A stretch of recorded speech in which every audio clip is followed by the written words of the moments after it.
Well, good morning. We are well into the month of May, and this week we actually had a little taste of summer-like weather, at least for a while. It doesn't stay very long.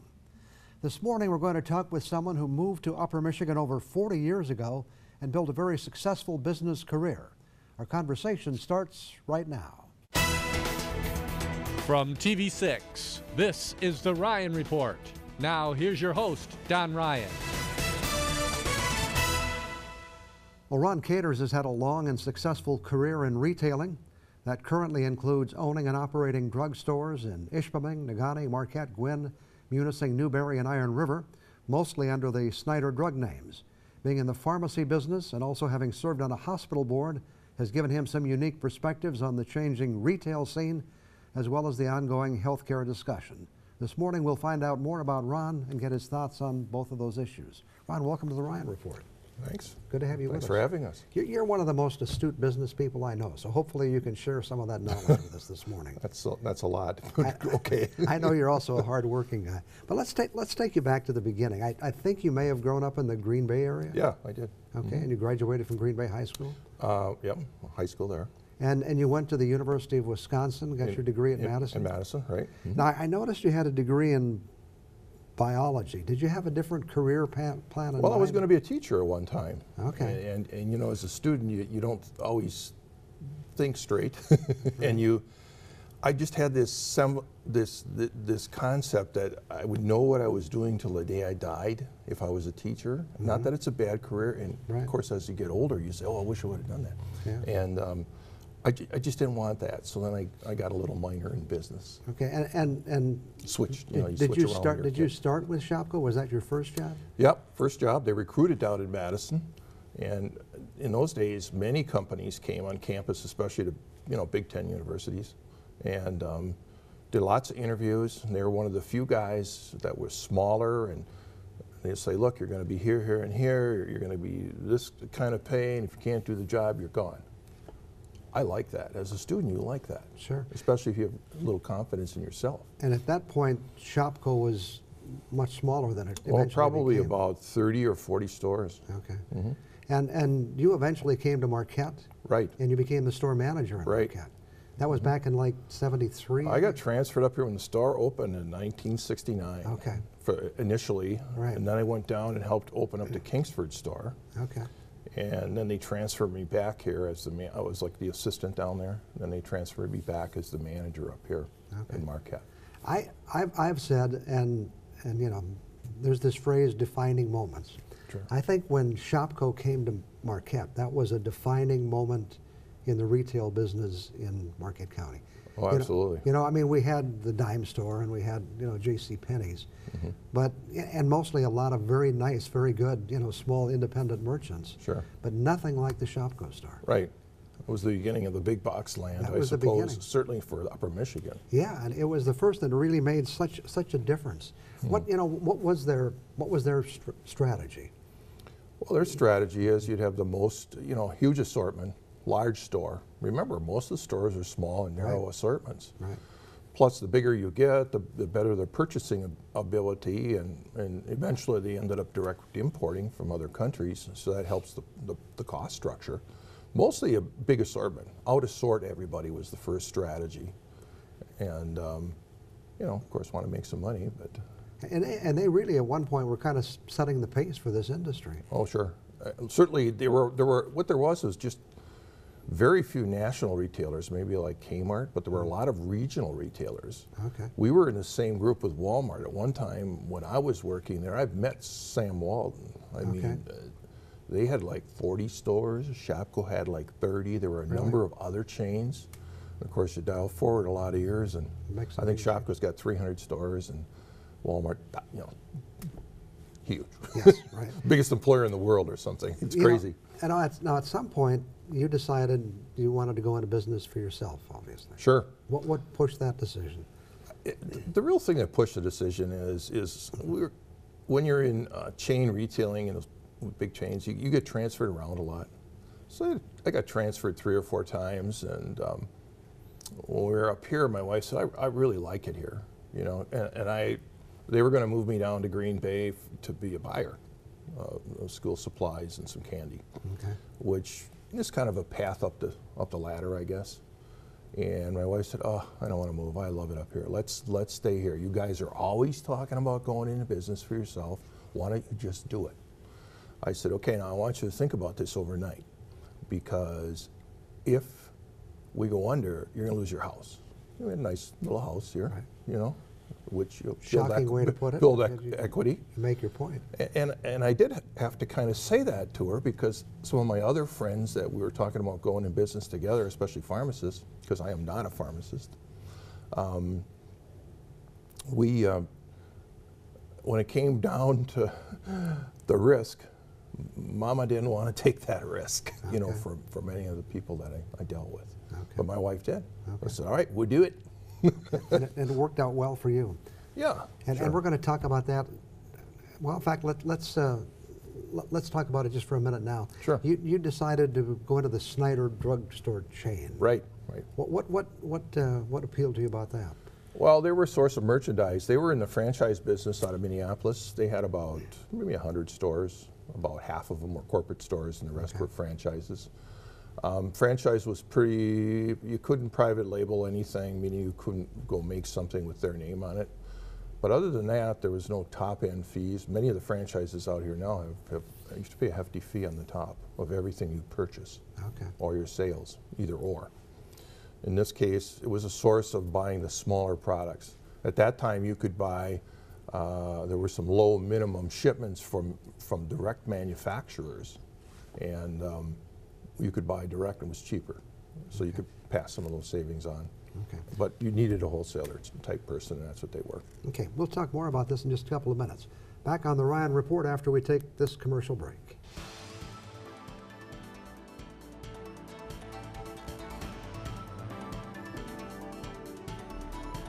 We're talking this morning with Ron Caters. Ron is the CEO of MK Stores, which is really Snyder Drug Stores Yep, for most of us. for the most part. How many stores did you start with when you One. first? One. West Ishpeming. That was the that was Yeah. the first store. Yeah.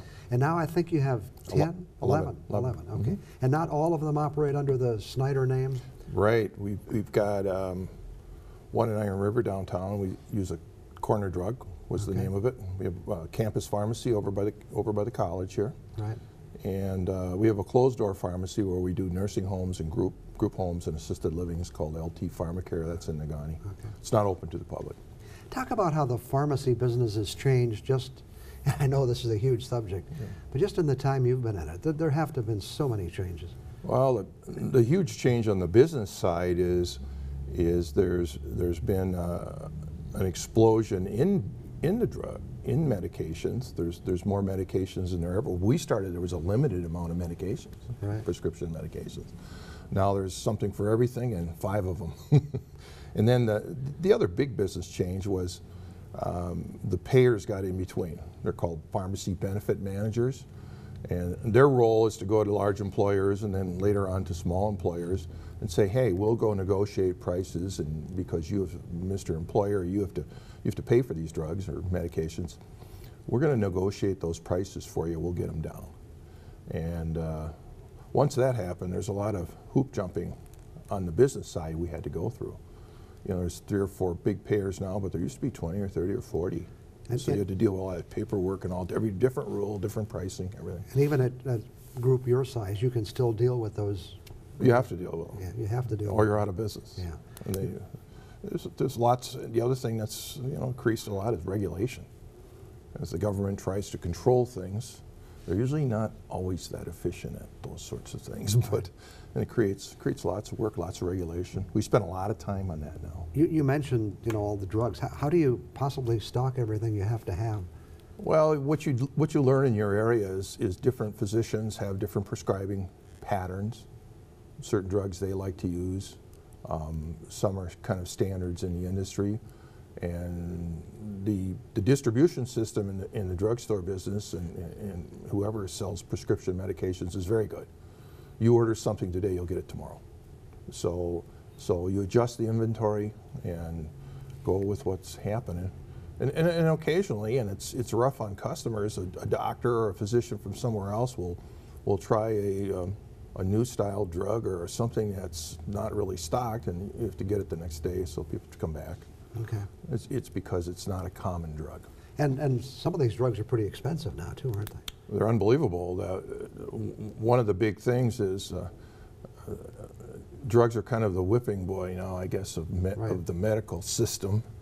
And mostly it's because some of the really, really good and effective drugs, one I'm thinking of is Harvoni for Hep C, hepatitis C, it actually cures it. But they want $60,000 to $80,000 for a 20-week regime. And the payers in between, that adds a lot to your bill. So, for example, the reality is 86% today, probably 88% as I sit here today, of all the drugs we dispense, and very common in the country, are generic medications. Okay. And almost all of them, well, the average price is in the low $20 range. Okay. So for the very few drugs, they're very expensive. So even brand name patent medications, things that drug companies have a patent on yet, are in the $200 and $300 range for a 30-day supply. So it's not the majority of the prescriptions, but there's some that certainly get everybody's attention because there's copays. You have to pay for part. You're in the pharmacy business, but your stores carry everything from some basic food items to, well, lots of things. Yeah, that's a tough part of the business. Let's just talk about retail a little bit. The whole retail field has changed, hasn't it? Absolutely. So we look around, stores like Penny's and Kmart being closed, or many other stores, and Sears MC Sports is going out of business. Everybody. And, I mean, what's happening? Well, first of all, there's just, in reality, there's too much retail space in the United States. There has been in the last 10 or 15. There's just too many stores. If you think about Marquette County, for example, where we're doing this from, the population growth has been minimal over the decades. But look, if you think back the number of stores, how much more square footage of stores there have been. It's true that maybe people's incomes are up some, but not at the same level of the stores. You say, well, it draws from other areas of the UP. True, to a certain extent, but there's too many of them, that's one.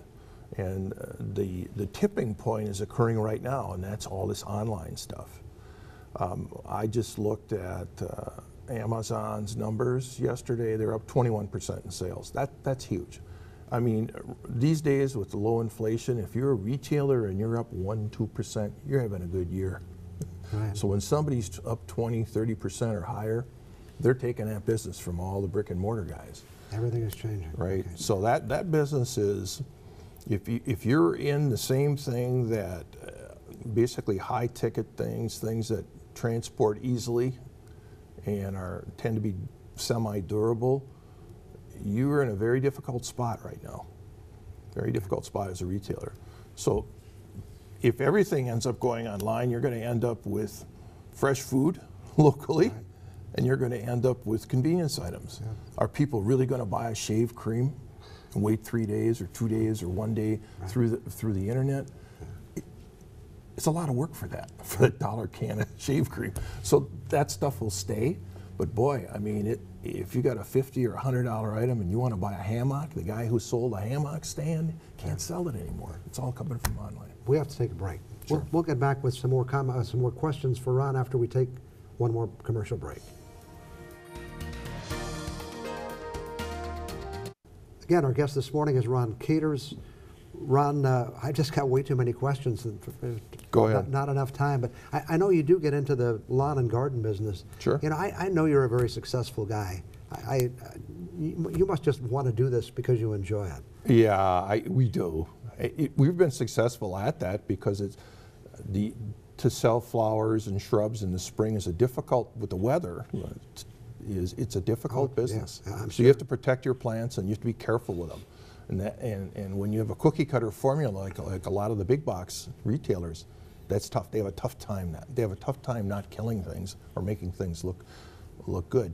And we all live here, so we know about the weather and we know how to deal with it, and we work around it, and we heat the plants and all this kind of stuff. So we have fun doing it. We're very successul at it. But I know you're not just sitting back in an office directing it. I see you're out there setting things up. Because I'm tired of being in an office all the time. It happened to me a few years ago. The guy said, well, we were going to get to do the one in Marquette. And they said, hey, you're always, why don't you get out of these four walls? And I said, I will. We really don't have time to do justice to the subject of health care, but you've seen it from a lot of perspectives. Sure. Where are we going in this country? Can you imagine where we may wind up?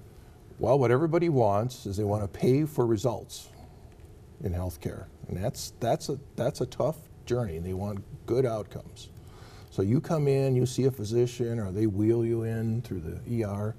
The money put into you, they expect you to be cured or to be as good as you can be for a good, efficient cost. And that's the whole general concept.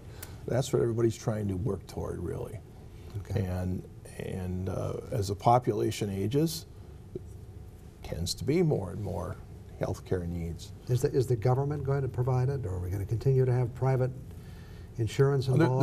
There's going to be some of each, because it's so expensive that some people can't afford it, never could afford it, never will afford it, and that group is a little bit larger.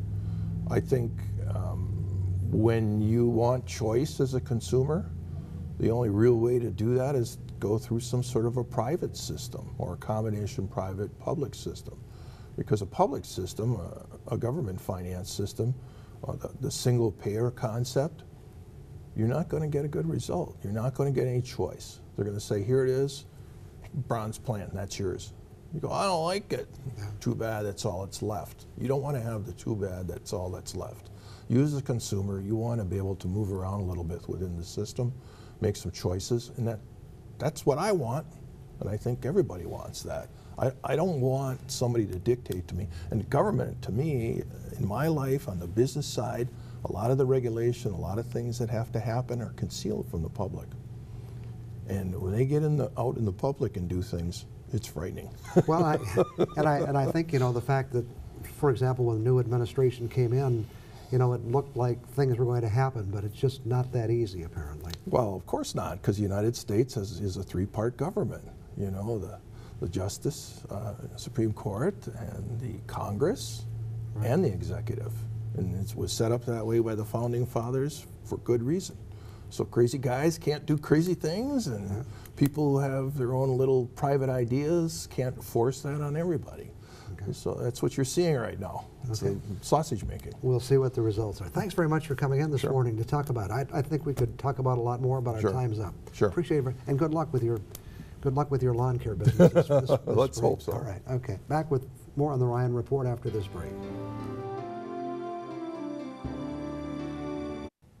Well, the end of another school year is rapidly approaching, so before it passes into history, I did want to acknowledge a very special achievement this year in the world of sports. They say that records are made to be broken. Someone or some team can always do better. But when a record stands for almost 60 years, you know that establishing a new mark is no small achievement. My career in broadcasting started when I was in high school, and I went to work for WJPD, which at the time was an AM station in Ishpeming and one of only 2 stations in Marquette County. One of my jobs at the station was to broadcast the high school football and basketball games. As I reported on a previous show, a very big event for me was broadcasting the Negaunee Minor games in 1957 when they won the State B championship. As a sportscaster, I was pretty tuned into what was happening in sports around the UP, so I was well aware of the fact that one of the record-setting teams back then was Chassell High School. The Panthers were coached by veteran mentor Ed Helikoski, and one of the players who led that squad was Don Matson. Don is one of the all-time leading scorers in UP history and the father of NMU women's basketball coach Troy Matson. Well, Chassell reeled off 65 straight wins from February 1st, 1956 until November 23rd, 1958. That record stood until this year. One of the joys of this basketball season was following the North Central Jets. The team came into this season knowing they had a shot at breaking the record that Chassell had set back in 1958. And they also had their eye on another state title. North Central set the new record in January when they won game number 66 in a row. This one was against Bark River Harris. The Jets' success continued through the season, and although they had some close encounters, they once again brought the state championship trophy home. It was their third straight. And as it often happens in the UP, there were fans cheering for these young men throughout the whole Upper Peninsula. We like to call it UP Power. So once again, they finished another season with a victory. The last time the North Central Jets lost a basketball game was to Cedarville in a Class D quarterfinal in Marquette on March 18, 2014. They have our congratulations for a great season. Thanks for the excitement you brought us this year.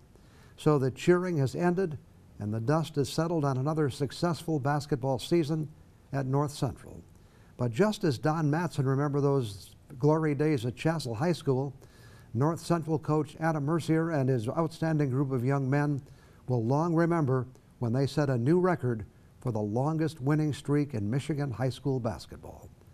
The only question now is how much longer that record streak can go.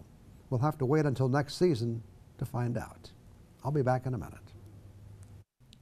Before we go today, I want to let you know that next week we will be here at the usual time, but not at the usual location.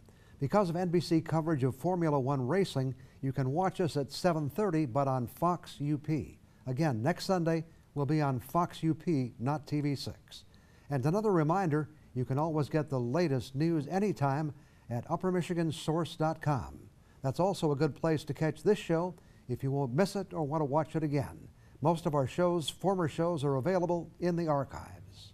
Thanks to Ron Caters for coming in this morning to provide some insights into the changing worlds of retailing and healthcare. And thank you for joining us. Hope you enjoy the rest of your day and will join us again right here next Sunday morning.